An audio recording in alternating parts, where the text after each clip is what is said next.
Hello. Today we meet again to discuss the book of Revelation. Once more, I would like to remind you that the Bible says that blessed are those who read this book, and blessed are those who hear it and keep what it says. So it's a book that brings blessings. So we have covered 2 churches, and we come to the 3rd church, the church in Pergamum. It is found in Revelation chapter 2, verses 12 to 17. So let's just look a few details about Pergamum.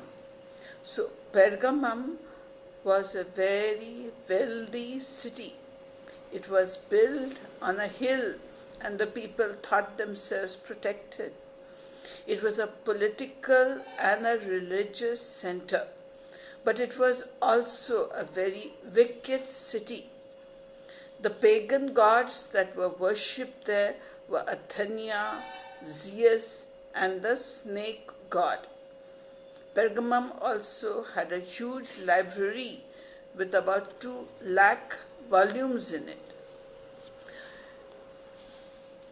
The Bible says in verse 12, "These are the words of him who has a sharp, double-edged sword." So, sharp, double-edged sword stands for the Word of God. In Hebrews chapter 4, verse 12, we find that the writer says that the Word of God is like a sharp, double-edged sword. So, this double-edged sword has a twofold ability. The first thing it does is that it separates believers from the world and condemns the world for its sin. And secondly, the Word of God sets a standard for teaching and separates false teachings from true teachings. That is the work of the Word of God. So the more we read the Word of God, the more we are enlightened in our mind.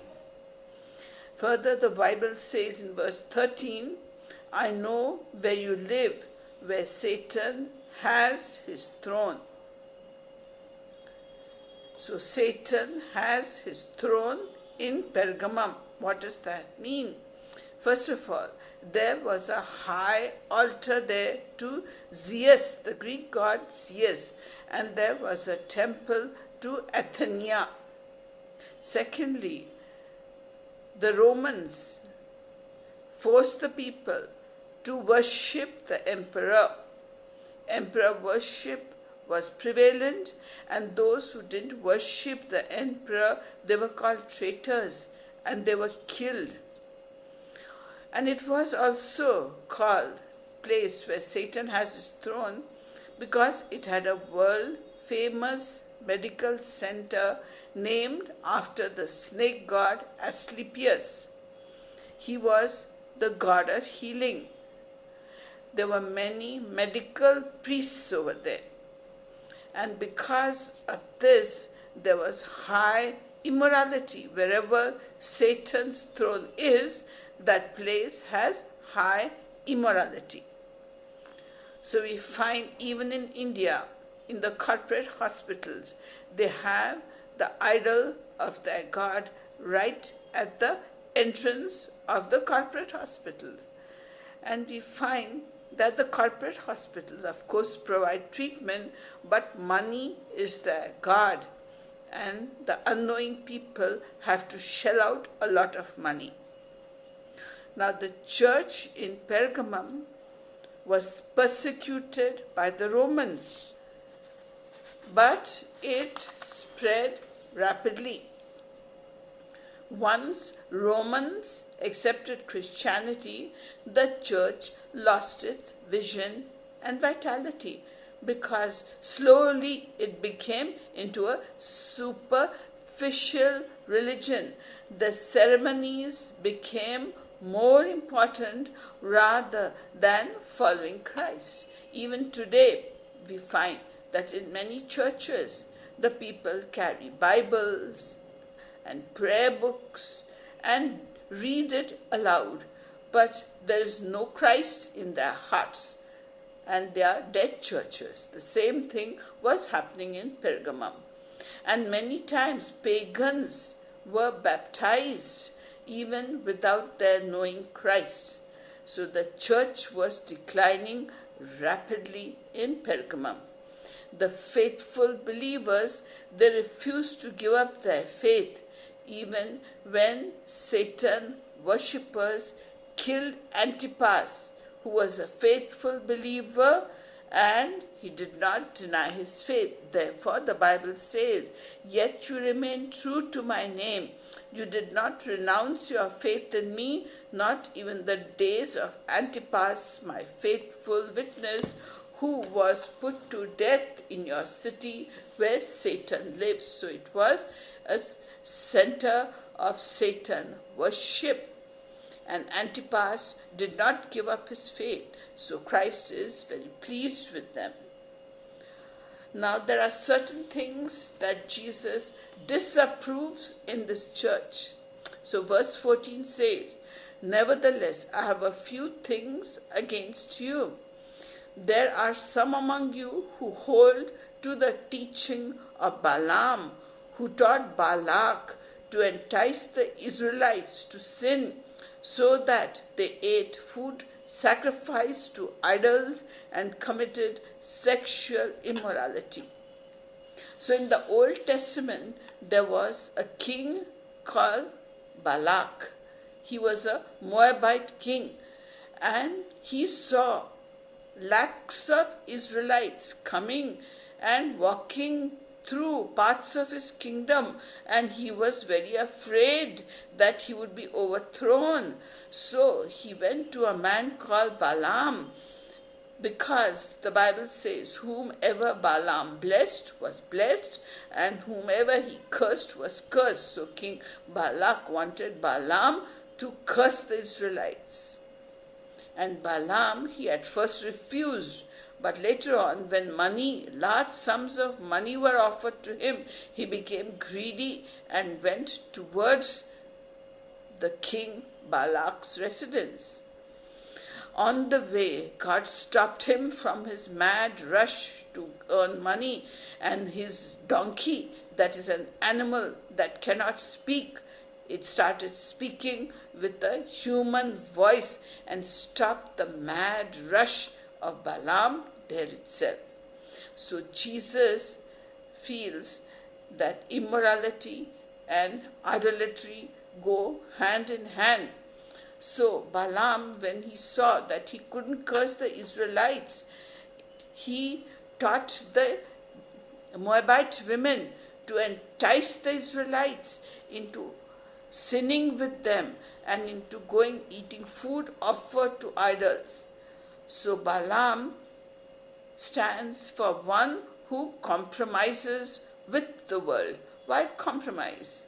Because in the Bible it says that you must not eat food offered to idols, because it is the same as idolatry.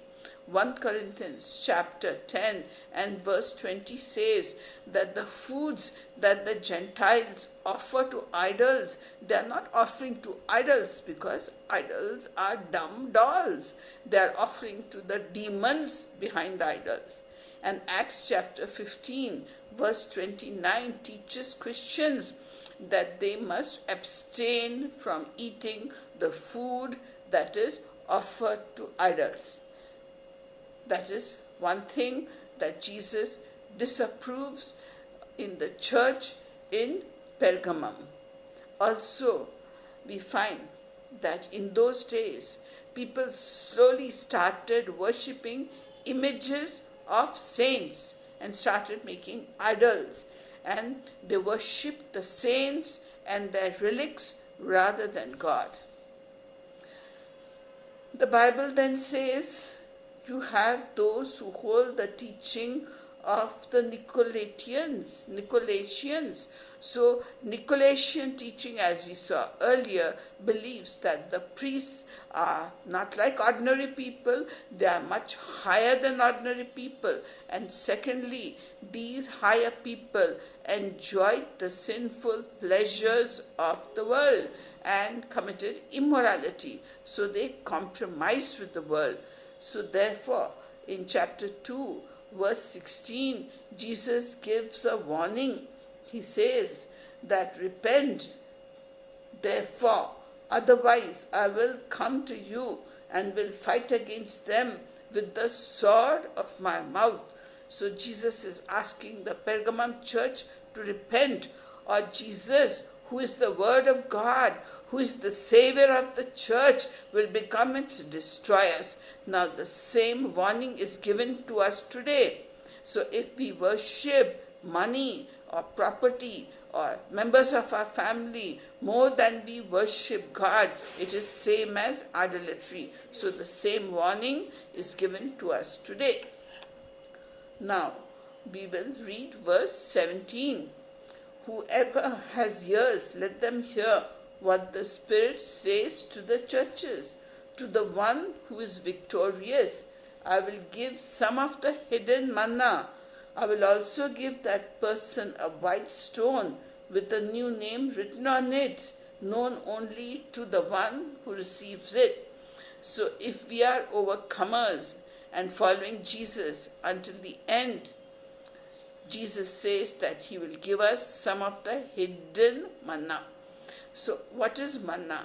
In the Old Testament, when the Israelites were wandering through the wilderness, God gave them manna, or bread from heaven to eat. But in John chapter 6, verse 48 to 51, we find that Jesus is not talking of physical food in the New Testament. Jesus says he is the bread of life.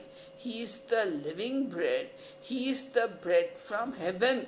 So Jesus is talking about spiritual food that satisfies our deepest hunger of the soul and the spirit. So hidden manna that Jesus will give us talks about spiritual food that the believers will receive, because the Bible is very clear that man shall not live by bread alone, but by every word that comes out of the mouth of God. Secondly, he will bless us. He promises to give us a white stone with a new name written on it. A white stone signifies acquittal or being set free from punishment, and a black stone signifies condemnation. So the overcomer till the end is justified by faith in Christ and is set free from sins, and one day he will stand before the throne of God. So he will give us a white stone with a new name written on it. He will give us a new name.